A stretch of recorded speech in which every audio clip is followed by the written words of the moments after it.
अब प्रभु अब जब चुनाव हारिएगा तो और क्या करेंगे, थोड़ी ये मानेंगे कि खुद कितना भ्रष्टाचार किए हैं, खुद कितनी हिंसा की है। और ऐसे में देखिए, जब तक आपकी सोच, आपकी नीति स्पष्ट नहीं होगी तो ये इस तरीके का के परिणाम आते ही रहेंगे। एक तरफ आप एक गठबंधन बनाते हैं, उसी तरफ उसी गठबंधन के घटक दलों को आप लोग हराने का काम करते हैं। एनडीए जब एकजुटता के साथ आगे बढ़ती है तो हम लोग हर राज्य में एक दूसरे का साथ समर्थन करने का हम लोग कार्य करते हैं। पर आप देख लीजिए, केरला जैसे राज्य जहाँ पे एकमात्र राज्य जहाँ पे लेफ्ट की सरकार बाकी रह गई थी, वहाँ पे किसने हराने का काम किया? इंडिया अलायंस के ही दूसरे घटक दल ने ना। इंडिया अलायंस में लेफ्ट की भी पार्टीज़ हैं, ये कांग्रेस भी है, एक दूसरे को ही ये लोग हराने का ये लोग काम करते हैं।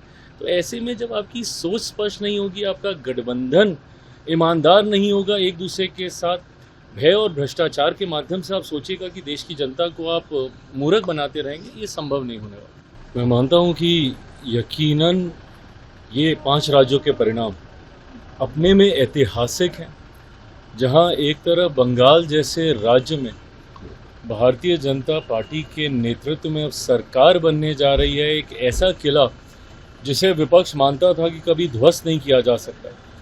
ऐसे में कहीं ना कहीं बंगाल की जनता ने भी ये स्पष्ट संदेश देने का काम किया है कि विपक्ष की जो नकारात्मक सोच है, तुष्टीकरण की, अहिंसा की, भय फैलाने की, उसको नकारने का काम बंगाल की जनता ने किया है।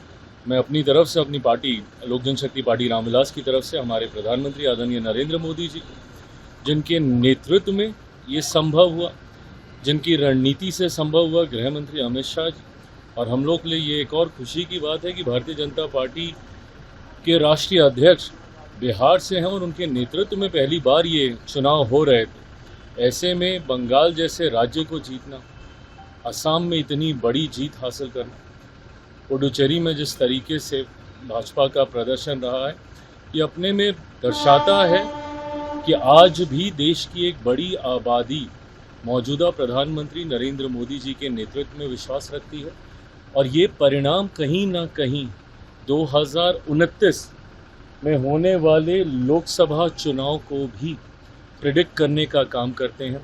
मैं मानता हूं कि पुनः 2029 में लोकसभा में चौथी बार प्रधानमंत्री जी के नेतृत्व में पुनः एनडीए की सरकार बनेगी, जिस तरीके से बंगाल जैसे राज्य भी अब एनडीए की सोच, प्रधानमंत्री की सोच के साथ जुड़ रहा है।